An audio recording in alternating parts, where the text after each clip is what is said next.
Want to thank Don Garlits Museum of Drag Racing, really cool in there if you guys haven't been able to see it, for hosting us today. I also want to recognize our Florida Department of Transportation Secretary Jared Perdue, our Marion County Chairwoman for the County Commission Kathy Bryant, our Senator Stan McClain, as well as our Representative Ryan Chamberlain. We also have other members of the County Commission here. We also have Chuck Keppel, who's the GM here at Don Garlits Museum of Drag Racing. I want to thank all of you for doing this. Before I talk about what we're going to do today, I do just want to give a synopsis of yesterday's announcement that we made, because I think it's really important. Florida, we were Doge before Doge was cool. If you look, since when I became governor, we had 2019. So if you look at all the debt that Florida had from the 1840s until I became governor, just in my term, we've paid off 41% of the state's total historical debt.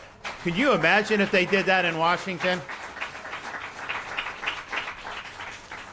We now have the lowest per capita debt burden of anybody in the United States of America, of all 50 states. As a Floridian, if you had to pay off your share of the state's debt, I think it's about $660. If you, as an American, had to pay off your share of the national debt, it'd be over $100,000 per person. So this is just much different in terms of what we're doing. We've also been able to prune unnecessary regulations. We've retired different boards and commissions. We've had major tax relief.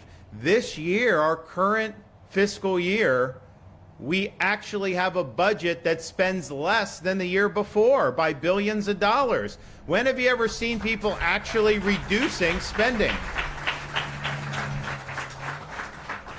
And then, because we're constantly going through this to see what we can do, so over the last many months, we've identified an additional 70 boards and commission that we're slating for abolishment. We need to get legislative approval for that. So I think members of the legislature are eager to get on the Doge train. So we are going to submit that. That'll reduce many, many boards and commissions, and then have a lot of positions. And in my budget this year, we called for a net reduction of 700 plus government positions throughout state government. So we have the lowest number of state government workers per capita in the entire United States of America. And that's the way you do it.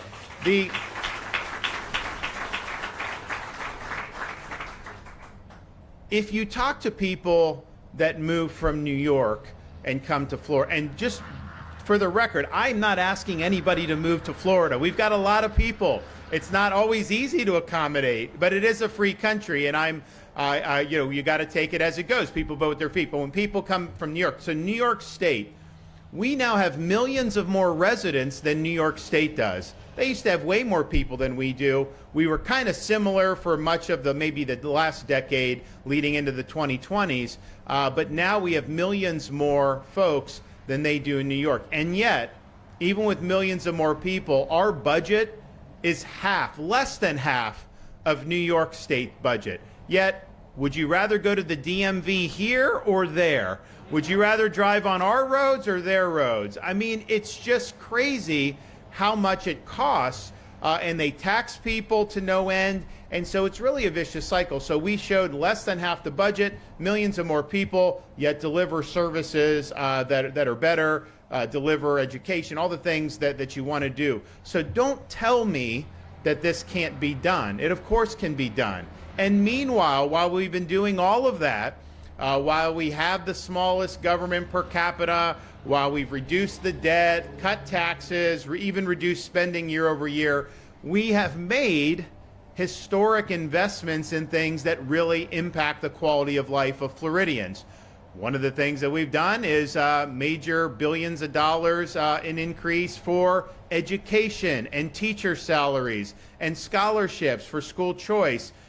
No one's ever seen anything like what we've been able to do with that. We've also done huge support for conservation efforts. We have the big Florida Wildlife Corridor. We have Everglades restoration. We have all these things that a lot of people didn't think were possible, we're doing it. It's not just the money, but that's important. It's also the leadership to be able to get it done, and we're doing that. But one of the things that we did a couple years ago is we looked around. In Florida, we have one of the best transportation departments and road building exercises of anywhere in the country. If you drive on our roads, not that everything's perfect, but compare that. I mean, you drive around New York City, it's like you get motion sickness because it's like up and down, all this stuff. So they've done a good job. At the same time, when you have people moving into the state, and whatever the resident number is, like right now in Florida, you got to add a couple million to that because of all the people that are visiting. You know, they say, oh, Canada's upset at the United States. Canadians are going to rethink coming to Florida. No, they're not rethinking it. I see these license plates everywhere. So they're here. So we have that, and that's just a reality. And again, I can't control whether people come or not. It's a free country. You're allowed to pick up and move to different states.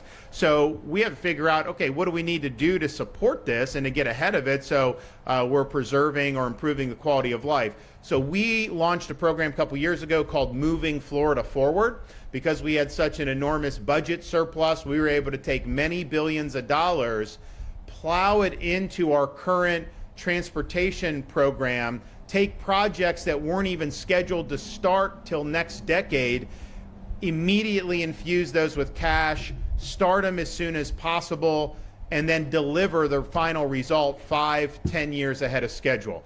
And you're seeing that all over the state with what we're doing. You know we have some areas that have some significant issues around the state. Obviously, we're here for one of those reasons. And so these billions of dollars are being put to use, and they are going to make a difference on quality of life. So what are some of the things that we're doing? We have at least 20 major interstate and roadway projects across the state that have been expedited through this initiative, including expansion of lanes and the addition of express lanes along I-4 in Polk and Osceola counties. I mean, I think people have been on I-4. The ultimate was great, that helped, but once you get past where that was done and the lanes are less, it's not even a rush hour thing. You could be there at any time of the day and there could be a backup. So this is going to have a major, major impact in Osceola and Polk counties, especially as people go to and from different parts of Central Florida. We also are funding and moving up the addition of regular express lanes on I-275 in Pinellas County. Those improvements are anticipated to reduce travel delays by almost 85%. Then it also adds capacity in case of hurricane evacuations, and unfortunately, we had to do that this past hurricane season with both Helene and Milton leading to evacuation orders in the Tampa Bay area. We also are doing a redesign of Golden Glades interchange on I-95 in Miami-Dade. Helps the major corridors get in there. It's a very difficult part of the state to make traffic improvements because it's all built out, so we don't have as many options, but this will make a big, big difference. We're also doing the Fruitville interchange on I-75 in Sarasota, changing it to a diverging diamond design. You know, I see these plans and I look at that and I ask Jared, like, how do you know? Oh, we've tested it. It's so much better if you do it. So they do test all these things. And when we're doing designs, it's proven to increase the traffic flow. So you're going to have that. They say that's going to increase volume capacity by 40,000 vehicles just in that one exchange. And so that's really, really big.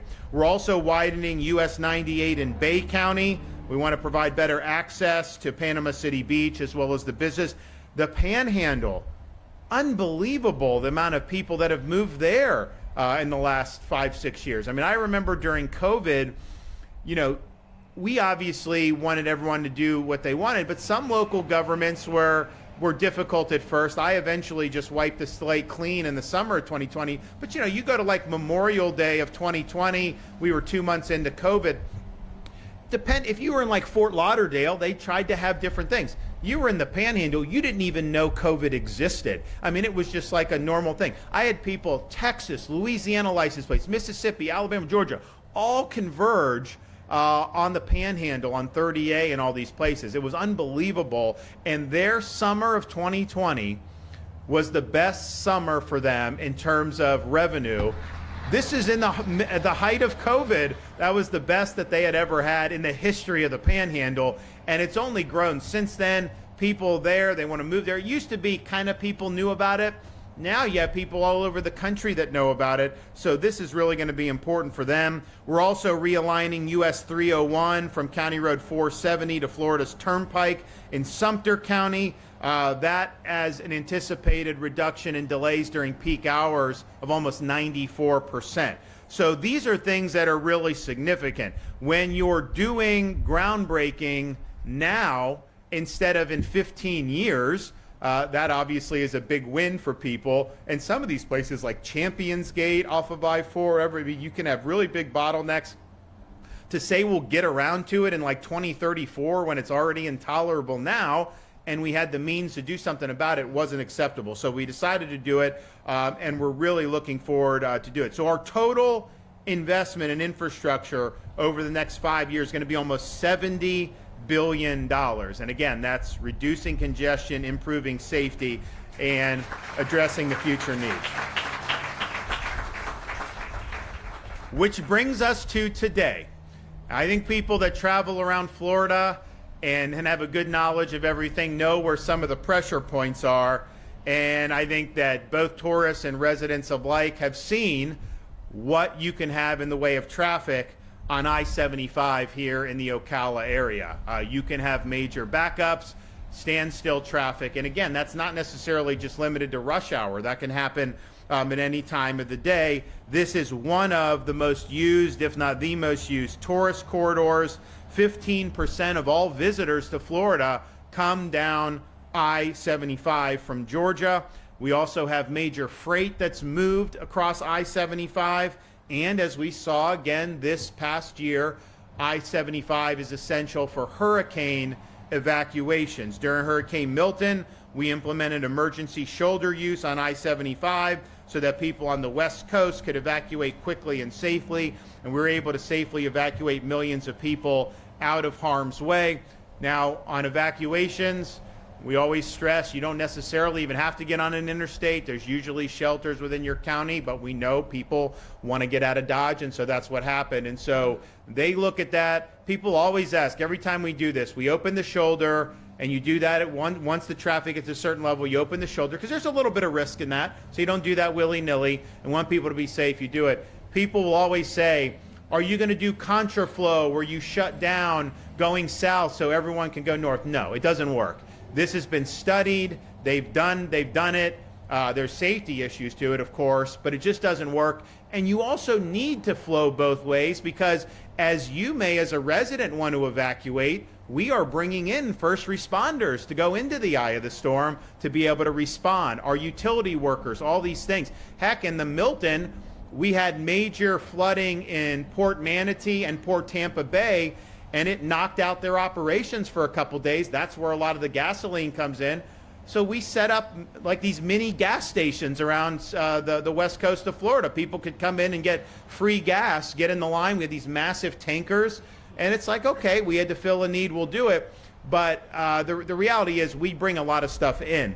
So it worked really well, and we're happy to be able to do that. Now, with moving Florida forward, we are able to infuse $541 million to accelerate this I-75 project, where we are creating more lanes on I-75 between State Road 44 and State Road 326. That is going to make a difference for people. That is going to make it better for traveling in this direction. This was something that is being accelerated by between 10 and 15 years. Depending on how the schedule would shake out. And I looked at that, I saw the traffic, I'm like, I've got money in the kitty, like we can't wait 15 years, we gotta get going now. So I'm happy that we'll be able to do. These auxiliary lanes will cover over 31 miles. And again, that's from Wildwood, State Road 44 to State Road 326 in Ocala. And again, that's 10 and 15 years ahead of schedule. And because we advanced this Moving Florida Forward project, Florida Department of Transportation was able to begin work on the new 49th Street interchange, which is going to have a major economic impact. They came to me a couple years ago maybe it was maybe it was maybe 2 years ago, and they said, Governor, we have a request from either Marion County or the city of Ocala or something for job growth grant funding. So I have job growth, I can give it out for infrastructure and job training. And they're like, they want to create this interchange on Northwest 49th Street off I-75. And I'm like, okay, that's fine. And then they're going, and I'm like, look, I get pitched on a lot of things, right? I mean, it just goes with the job. And so I'm just kind of going, they're going through some stuff. And then I'm like, all right, I didn't commit to anything. And then whoever was briefing me paused, kind of looked up at me and said, oh, by the way, sir, if we do this interchange, they will be able to do a Buc-ee's right there off the exit. I said, sign me up. I am good with that. And so there is going to be a Buc-ee's. And when we said we would do the interchange and everything, Buc-ee's did the announcement. I think we did an announcement here. I remember they were throwing out candy and stuff to people. And at the time of the announcement, it was the largest Buc-ee's in the entire United States. Have all you been to who has been to a Buc-ee's before? Okay, most of you. I mean, it's like the Shangri-La of service stations. It is unbelievable. And it's like merchandise. It's got, if you want beef jerky, they make it on site. Barbecue, ice cream stuff, bacon. I mean, you name it, they have it. It is, once people do the Buc-ee's, it's kind of something that they always want to do. It's funny because the owner of Buc-ee's is a friend of mine. He's been supportive politically, and he's involved in Texas. And sometimes if you're involved on one side, the other side wants to attack you. So I remember there was a couple years ago, there was an effort. These are like probably paid left-wing groups. They wanted to boycott Buc-ee's because the owner had given to like Governor Abbott. And I'm like, yeah, that boycott ain't going to work very well. People are not giving up Buc-ee's. Don't worry about that. So we're going to be able to do that, and I think it's going to be really good. The first Buc-ee's went in St. Augustine off I-95 on the World Golf Village. The second Buc-ee's went in off I-95 on LPGA Boulevard in Daytona Beach. And both of those have been wildly successful. Then you're going to have this one, and they've also announced they are going to be doing a Buc-ee's off I-10 near Tallahassee, which is going to revolutionize driving on I-10. I can tell you that right now. So we're looking forward to all of that. So this is going to be really, really good. The regional economic impact of all of this is expected to exceed $2.3 billion. And so, we're meeting the needs that the people have in this part of the state, but also just people who want to come to Florida, who want to travel through. We know it's important. I don't know how you can possibly keep up with the population growth of the villages. I mean, it's unbelievable. They'll do home housing, they'll do new housing starts across the country.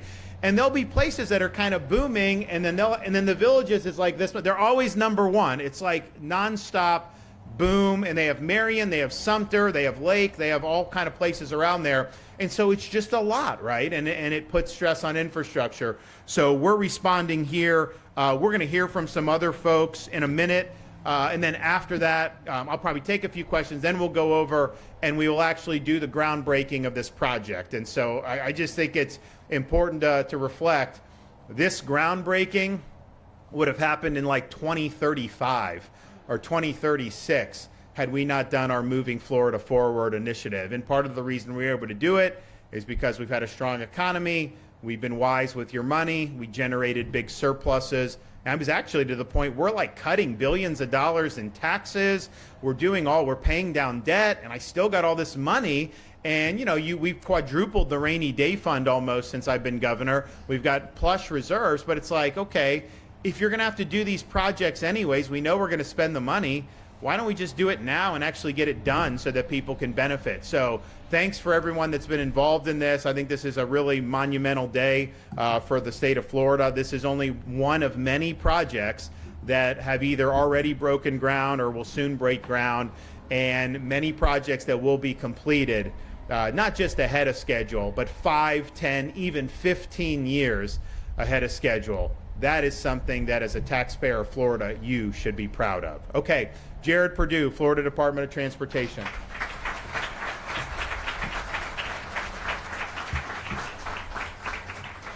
Thank you. Thank you, Governor, for your leadership. And as you heard from the governor, we were Doge before Doge was cool. And what better way to be an example for government efficiency than to deliver more infrastructure and deliver it faster? That's exactly what we're doing here in Florida under the governor's leadership. This I-75 project 2 years ago was just an idea. We went from an idea to construction in just 2 years. And that's really because of the governor's leadership and this idea to bring general revenue surplus to infrastructure when Florida is growing faster than it's ever grown before. So we really appreciate the governor's leadership, and I can tell you, with Governor DeSantis at the helm, our employees come to work and they work hard and they stay until the job is done. That's exactly what you're going to see here on I-75. We're super excited about this investment, and you're going to start to see a lot of work happening out there, and it is going to bring congestion relief, as many of you know, to one of the worst sections of interstate in the entire state of Florida. So if you look at what we're able to do, you also heard from the governor, as part of this Moving Florida Forward project on I-75, we're also advancing the 49th Street interchange here in Marion County. I can tell you that's only possible because of the great partnership we have with Marion County. That interchange is going to connect a local road loop all the way around the Ocala area. It's going to create tremendous growth, not only as Buc-ee's coming to town, which we're very excited about, but there's a ton of industrial development plan. It's going to create thousands of jobs, and as you heard from the governor, it's going to have over a $2 billion economic impact. So we're really excited to do that. Another great example of DOGE advancing more infrastructure as part of the governor's initiative. So thank you for that.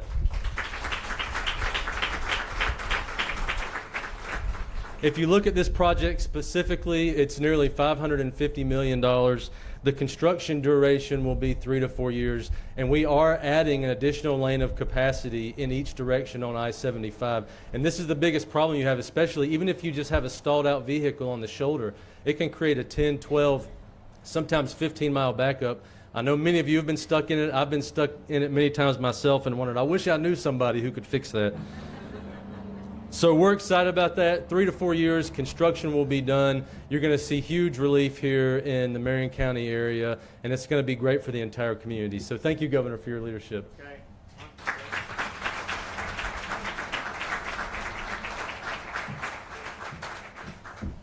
What an exciting day in Marion County, and I want to give a big thank you on behalf of the Marion County Commission to Governor DeSantis and to FDOT for moving this project forward sooner than later. For all of us who live here in Marion County and have to travel on I-75 on possibly a daily basis, we understand the congestion that can happen out there. As a matter of fact, I canceled 2 trips that I had to make down to Orlando in the last couple of weeks because before I got on the interstate, I grabbed my phone, I typed in my destination, and what should have taken me an hour and 15 minutes was going to take me 2.5 hours. So I then rearranged my schedule so I could get up at the crack of dawn and make that trip, which at that point only took me an hour and 15 minutes. This Moving Florida Forward initiative is going to make a huge difference in Marion County, not just to move traffic much better, but it is going to be a huge economic impact for us as well. And we couldn't be more excited, as the county was the one that brought that Buc-ee's project forward. I had to take a little credit for that. But we're super, super excited. We know the difference that this is going to make. The auxiliary lanes are going to be a huge improvement. And it's just a great day in Marion County. And I want to thank you, Governor, from the bottom of my heart for picking Marion County and picking this project as one of the ones that you move forward when you knew that you had that surplus, and not making us wait another 10 to 15 years, because as everyone in Marion County knows, we need this project and we need it now. So again, thank you to the governor, thank you to FDOT and their staff for everything that you've done to make today happen. Thank you.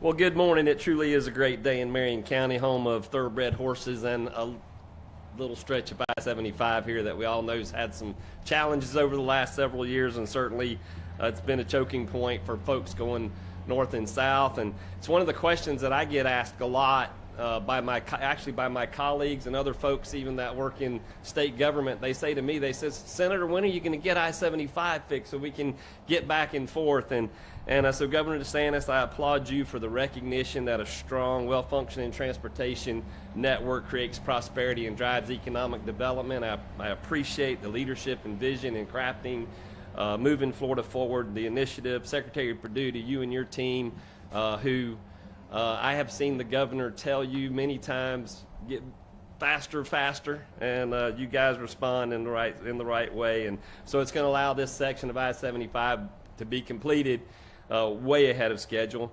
And it actually helps me because now I will be able to say to all of you, to my colleagues, to everyone in Florida who asks me, when is that going to get done? I can tell them today is the day. Thank you.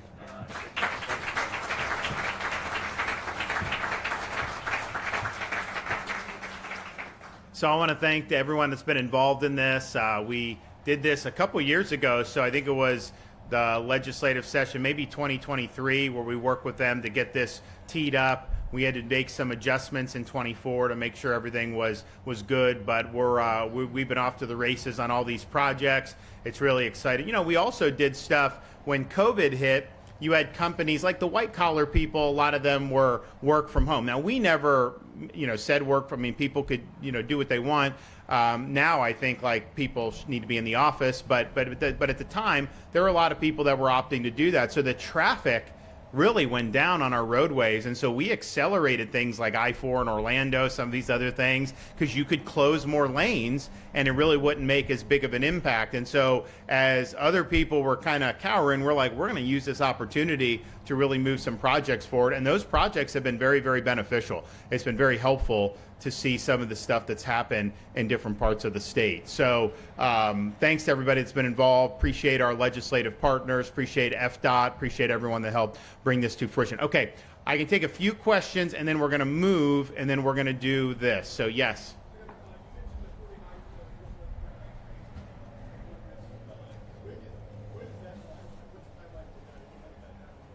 49th Street, when is that estimated? So the total duration is 3 to 4 years. Yeah. Total duration 3 to 4 years for that one. Yep. Yes.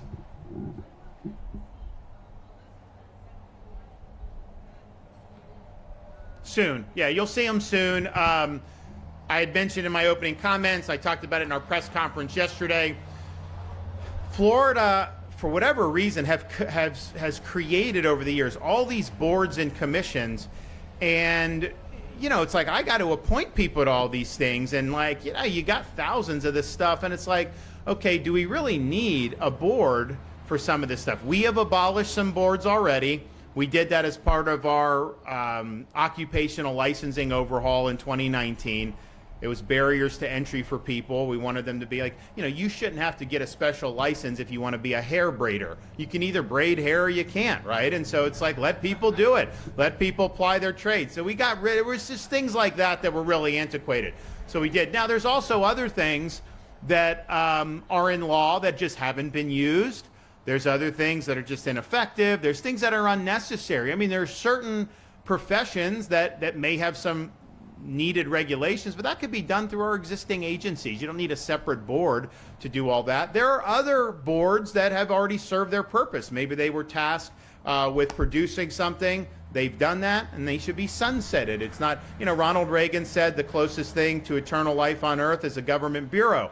And not in Florida, though. We don't want that. So we want to retire these things once they've done. So we'll be doing that. I know we've been discussing some of the stuff with the legislature. I think we'll be able to get on the same page on pretty much all of it, and then that will be likely drop in a bill probably by the end of the week, I think, is when all these bills have to drop. So that's going to happen imminently. And look, I can tell you, I've reviewed it.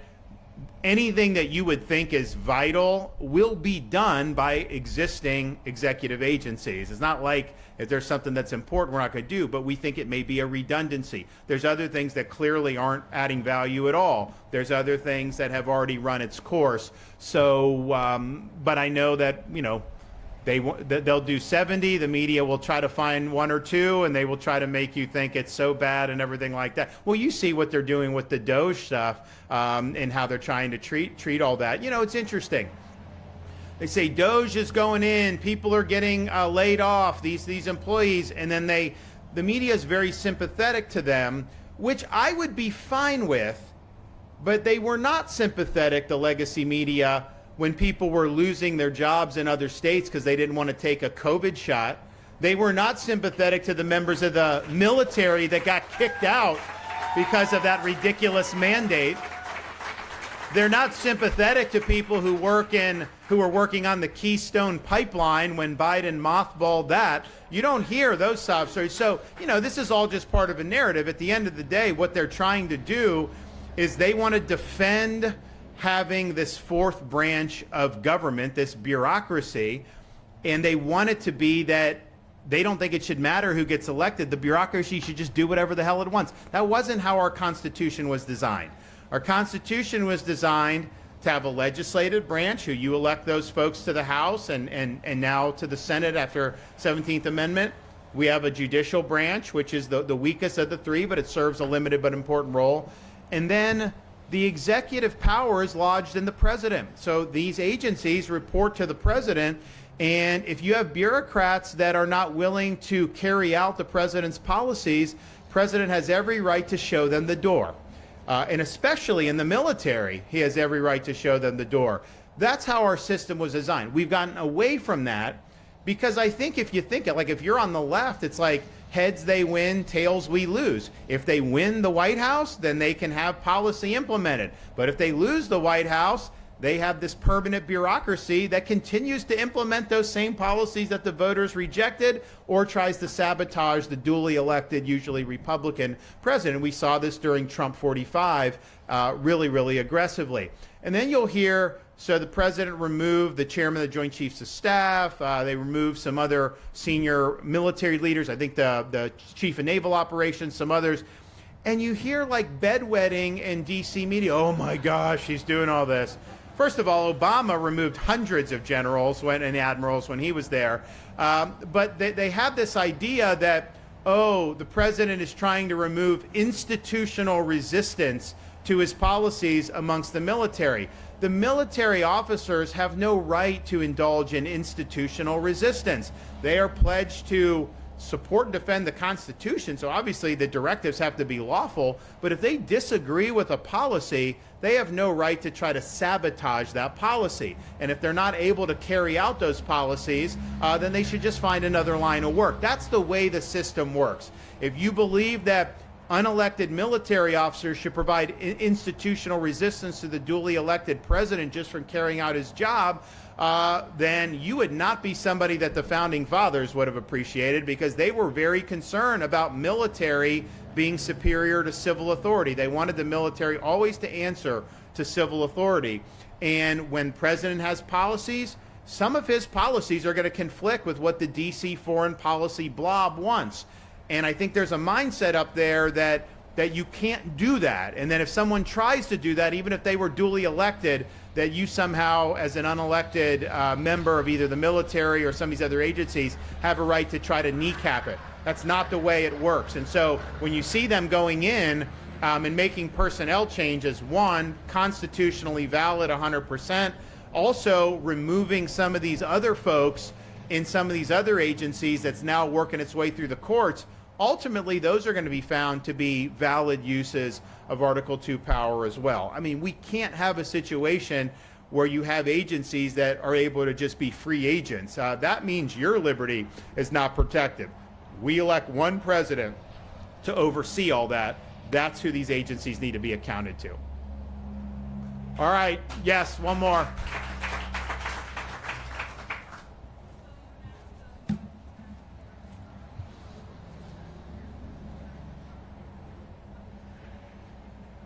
I'm sorry, there was some traffic. Can you repeat?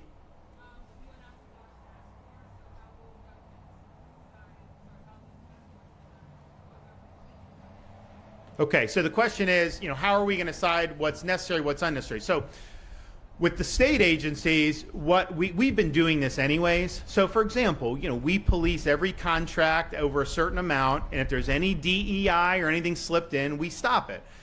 There's other things that we do to do that. So that's us with our people in our budget office that go through these agencies. So that we do that as a matter of course. We're able to stop things. Sometimes we have to cancel. So that happens. But what they're doing federally is they're using technology and artificial intelligence to be able to review payments and all these other things. We have not, this is pretty new technology, so we want to apply that technology to our auditing efforts for our state agencies. Maybe it's not going to lead to a lot. Maybe it can help us find things that is harder when you're just doing normal stuff. Now, we've done a good job, but I think this lets us do better. So if we find a contract, and I don't think it would be that there is DEI by name, but I think what they could do is try to reframe it, call it something else, and put it in. And to the naked eye, that may be more difficult to see, but in AI, they may be able to flag it and do that. So that'll be one thing that we're doing. The other thing we're doing is we're doing full audits of our state university system. We want to know how much administrative bloat is there, how many courses are being offered that is like ideological studies and we can just do away with, how many of this. So this really needs to be done. We've put in, with the legislature and me supporting, we've increased the money to our universities dramatically over the last 6 years. I mean, a lot. Definitely by 50%. Some say it's been close to double. I'd have to go back and look, but it's been a big increase. Now, your kids and grandkids, if they live in Florida, they pay $6,300 for in-state tuition. That's the lowest in the United States, and we're proud of that.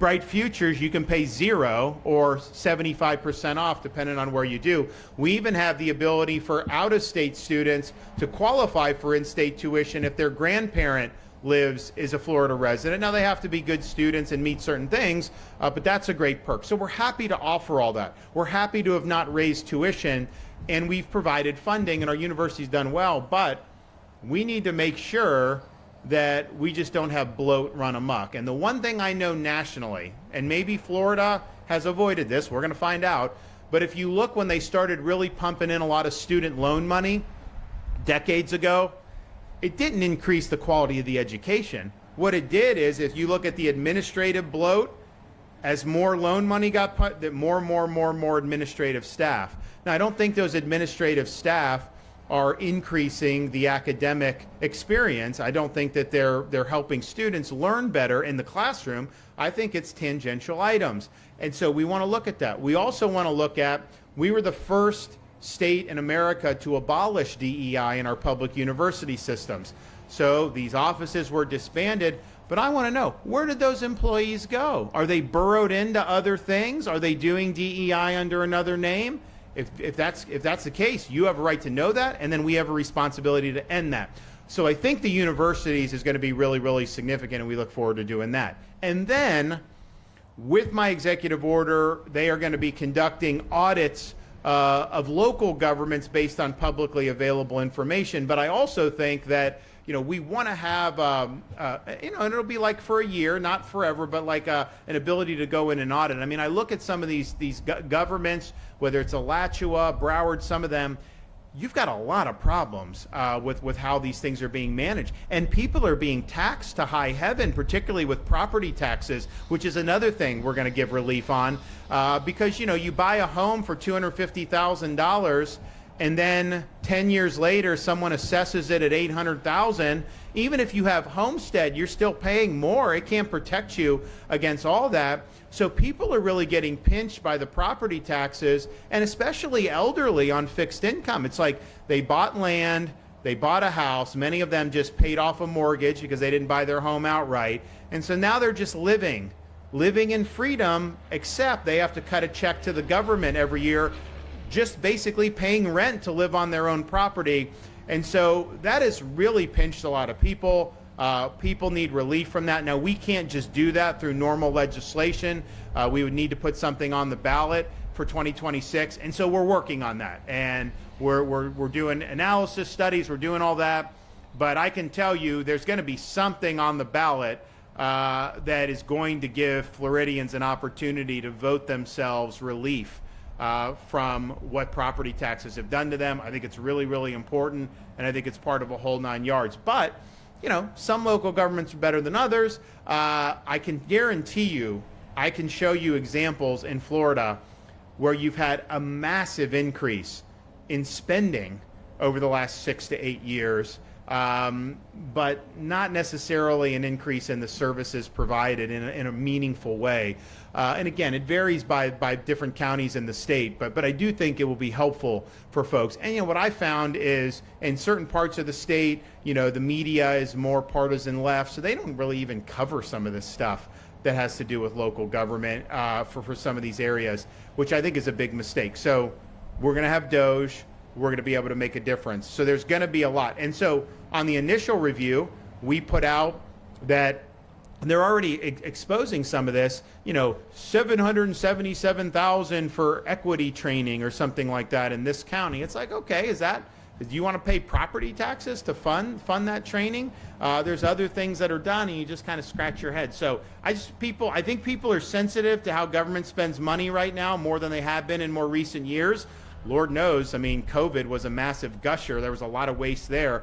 But now people, I think, are attuned to it because I think they've seen the debt balloon nationally. I think they realize that change needs to be made. But I think that's for all levels of government. So we want to do it. We want to make a difference. And as I said, I've talked about what we've done being Doge. Doge was cool. That means we have taken efforts in Florida to do this, reduce government, reduce spending. That has been done anyways, but I think these new tools can really help us. So, okay, enough of that. Now's the time. I think we're going to move back here. I know the media is going to move over to be able to snap some photos. Is it raining a little bit outside? It's not raining, so you guys are good. And so we're going to be over here. We're going to do the initial dig, and we will call it a day. So thanks, everybody.